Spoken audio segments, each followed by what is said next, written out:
Hello दोस्तों, नमस्ते। कैसे हैं आप? मैं देसी रीना विदेशी लाइफ में आपका स्वागत करती हूँ। दोस्तों, आज हम बात करेंगे रेंटल मार्केट के बारे में।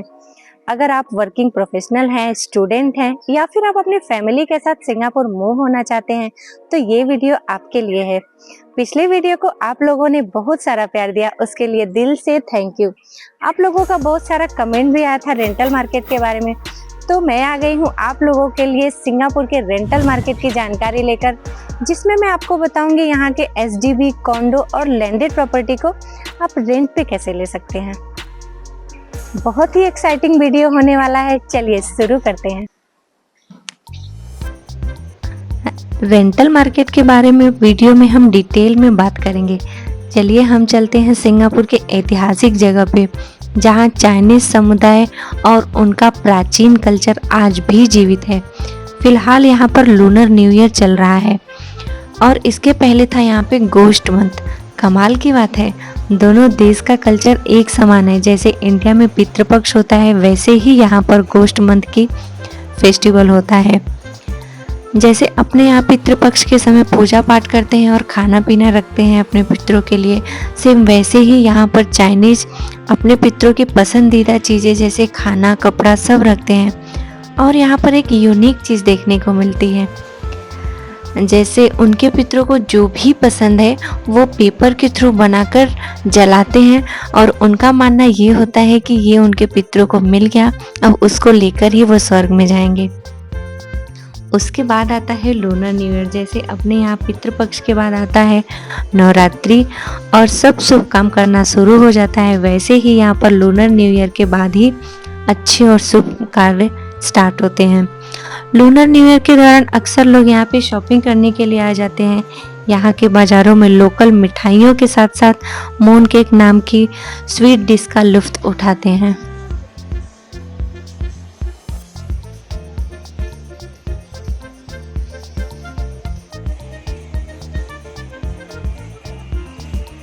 ये सिंगापुर का चाइना टाउन है।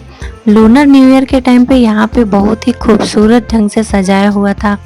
जब मैं ये शूटिंग करने गई थी तो यहाँ पे बहुत सारे ब्लॉगर मुझे दिखे जो यहाँ की खूबसूरती को अपने कैमरे में कैप्चर करना चाहते थे। मैंने भी आप लोगों के लिए थोड़ा बहुत शूटिंग किया है। ये यूनिक पीस मुझे बहुत सुंदर लग रहा था तो मैंने इसका भी थोड़ा सा शूट किया है आप लोगों के लिए।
बेसिकली सिंगापुर में 3 प्रकार के घर होते हैं, एचडीबी, कॉन्डो और लैंडेड प्रॉपर्टी। तो चलिए पहले हम जानते हैं कि हम एचडीबी को रेंट पे कैसे ले सकते हैं। सिंगापुर का एचडीबी फ्लैट काफ़ी डिमांड में होता है क्योंकि ये अफोर्डेबल के साथ साथ कंफर्टेबल रहने के लिए माना जाता है। वैसे खरीदने के लिए तो इसे बस पीआर और सिटीजन ही खरीद सकते हैं, पर कोई भी फॉरेनर इसे बड़ी ही आसानी से रेंट पर ले सकता है। रेंट पर लेना बहुत इजी होता है। यहाँ पर आपको प्रॉपर्टी गुरु जैसे ऐप मिल जाएंगे जिससे आप एजेंट को रीच कर सकते हैं और आपका मनपसंद घर आपको दिखाकर उसका पेपर वर्क करके आपको एजेंट दे देता है। रेंट एग्रीमेंट आपको कम से कम 2 साल का बनाना पड़ता है और 2 महीने का रेंट का डिपॉजिट आपको देना पड़ता है। अगर आपका रेंट $4000 है तो आपको कम से कम $8000 डिपॉजिट देना पड़ेगा, मतलब आपको 5 लाख रुपए डिपॉजिट देना पड़ेगा। इसके अलावा रेगुलर मेंटेनेंस जैसे एसी सर्विसिंग आपको अपने खर्च पर ही करना होगा। आपको ये सुनकर बहुत अजीब लग रहा होगा कि यहाँ पर एक रूम भी रेंट पर मिलता है। इंडिया में अभी इसका चलन नहीं है। इंडिया में लोग पूरा घर लेना ही प्रिफर करते हैं। पर आप स्टूडेंट हैं या अकेले यहाँ पर वर्क करने के लिए आ रहे हैं तो आप 1 रूम भी लेकर रह सकते हैं, जो उनके बजट में तो रहता ही है, साथ साथ घर का काम भी कम हो जाता है। अगर आप नॉर्मल रूम रेंट पे लेना चाहते हैं तो आपका बजट 60,000 से लेकर 80,000 तक आता है। अगर आप मास्टर बेडरूम लेना पसंद करेंगे तो आपका 1,20,000 तक पड़ जाता है। ये तो हो गया 1 रूम रेंट का बजट। अगर आप फैमिली के साथ मूव हो रहे हैं तो आप लोगों के लिए 2, 3, 4, 5 बेडरूम तक का ऑप्शन होता है। 2 बेडरूम अगर आप हस्बैंड वाइफ और एक बच्चा है तो आप लोगों के लिए बेस्ट है। बाकी 2 बच्चे और हेल्पर है तो आप इनमें से कोई भी ऑप्शन देख सकते हैं। वैसे यहाँ की रेंट के घर की बात करें तो आपको फुल्ली फर्निश्ड घर मिलता है। फर्नीचर से लेके यूटिलिटी सारी ओनर आपको देता है। तो चलिए अब हम यहाँ के रेंट की बात करते हैं। 2 बेडरूम के घर की कीमत होती है $2,800 से लेकर $3,200 तक और 3 बेडरूम के घरों की कीमत होती है $3,300 से लेकर $4,500 तक। अगर आपको लग्जरी पसंद है तो आप सिंगापुर का दूसरा ऑप्शन कॉन्डो देख सकते हैं। कॉन्डो में बहुत सारी फैसिलिटीज़ रहती हैं जैसे जिम, सोना, स्विमिंग पूल, बारबेक्यू पिट, तो आप कॉन्डो को कंसीडर कर सकते हैं। लेकिन ये एमआरटी से थोड़ा दूर रहता है और आपका बजट भी बढ़ा सकता है, पर उसके बदले आपको प्राइवेसी और सेफ्टी सिक्योरिटी भी मिलती है। वैसे सेफ्टी सिक्योरिटी की बात करें तो सिंगापुर में सेफ्टी सिक्योरिटी की ज़्यादा इशू नहीं है। कॉन्डो में भी सेम आप 1 रूम ले सकते हैं जो आपको $1,500 से $2,500 तक पड़ता है।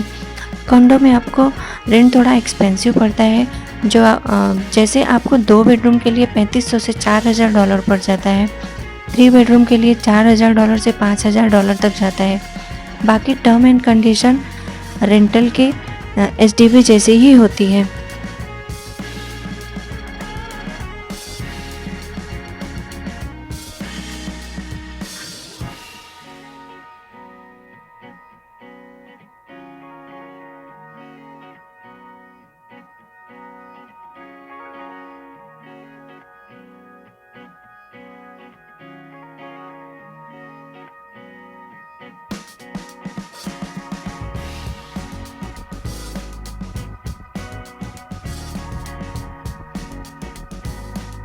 अब हम बात कर लेते हैं लैंडेड प्रॉपर्टी की।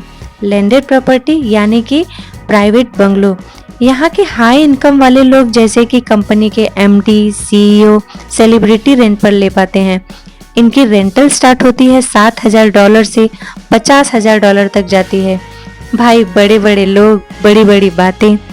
वैसे यहाँ पे बंगलों में भी बहुत लोग रेंट पे रहते हैं।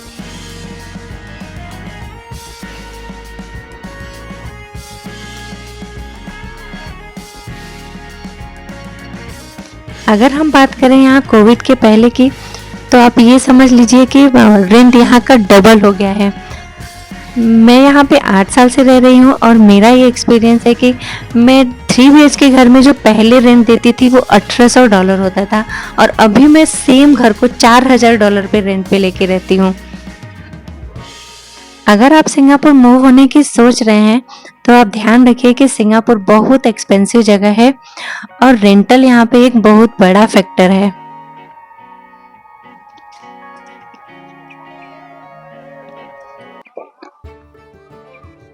उम्मीद करती हूँ कि आप लोगों को ये वीडियो पसंद आई होगी।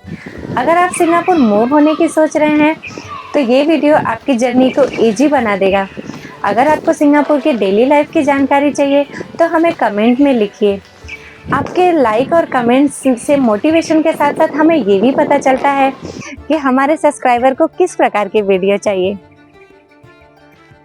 दोस्तों, इसी टॉपिक पे मैंने एक और वीडियो बनाया है। अगर अभी तक आपने उसे नहीं देखा तो ये आ गया थंबनेल, इसको दबा दीजिए और वीडियो देखिए और आप अपना बहुत सारा प्यार दीजिए।